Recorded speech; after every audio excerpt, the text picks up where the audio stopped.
వాట్సాప్లో 107 iPhones order చేసి మోసం. గుజరాత్కి చెందిన నిందితులు అరెస్ట్. 102 ఐఫోన్స్ సీజ్ చేసిన అబిడ్స్ పోలీసులు. హైదరాబాద్ అబిడ్స్ జగదీష్ మార్కెట్కి చెందిన వ్యాపారికి వాట్సాప్లో 107 ఐఫోన్లు కావాలంటూ ఆర్డర్ చేసిన ఆగంతకులు. మొబైల్ ఫోన్లు పంపిన అనంతరం డెలివరీ అయ్యాక డబ్బులు ఇస్తామన్న గుజరాత్కి చెందిన వ్యక్తులు. మొదటగా 5 లక్షల విలువైన మొబైల్స్ తీసుకుని డబ్బులు పే చేసి నమ్మించిన వ్యక్తులు. ఎల్ఆర్ నెంబర్ ఆధారంగా పే చేస్తామని నమ్మించిన వ్యక్తులు డబ్బులు రాకపోవడంతో అబిడ్స్ పోలీసులకు ఫిర్యాదు చేశారు. కాగా కేసు నమోదు చేసుకున్న దర్యాప్తు చేశారు పోలీసులు. గుజరాత్లోని సూరత్కి చెందిన నిందితులను పోలీసులు అరెస్ట్ చేశారు. జగదీష్ మార్కెట్లో ఉన్న ఒక షాప్ నుంచి మనకి పెటిషన్ వస్తుంది, అబ్దుల్లా బిదాని అని తరపు నుంచి. పెటిషన్లో అతనికి వాట్సాప్లో గుజరాత్ నుంచి ఒక పర్సన్ కాంటాక్ట్ అయ్యి మాకు 107 ఐఫోన్స్ కావాలి అని చెప్పేసి పర్చేస్ ఆర్డర్ పెడతాడు. ఇలా 107 ఐఫోన్స్ అనేవి వీళ్ళు ప్యాక్ చేసి గుజరాత్ పంపించడం జరుగుతుంది.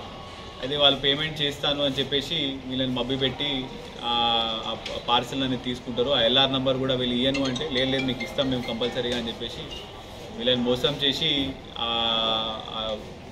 ఫోన్స్ అనేవి డెలివరీ తీసుకుంటారు. తీసుకున్న తర్వాత వాళ్ళు ఫోన్ స్విచ్ ఆఫ్ చేస్తారు. అబ్స్కాండింగ్ ఎన్ని రకాలుగా ప్రయత్నించినా కూడా వాళ్ళు దొరకరు. అయితే మన పోలీస్ స్టేషన్కి 8th రోజు వచ్చి ఈ కంప్లైంట్ ఇవ్వడం జరిగింది. దాని మీద మనం క్రైమ్ నెంబర్ 313/23లో అండర్ సెక్షన్ 420 IPC మనం ఎఫ్ఐఆర్ చేయడం జరుగుతుంది. దీని తర్వాత ఆ ఫోన్ నెంబర్ ద్వారా మనం మొత్తంగా వర్కౌట్ చేసి ఏసీపీ గారు, సిఐ గారు, ఎస్ఐ సుధాకర్ వీళ్ళందరూ టీమ్గా ఫామ్ అయ్యి Sudhakar along with this team వీళ్ళిద్దరు కలిసి గుజరాత్ వెళ్ళడం జరుగుతుంది.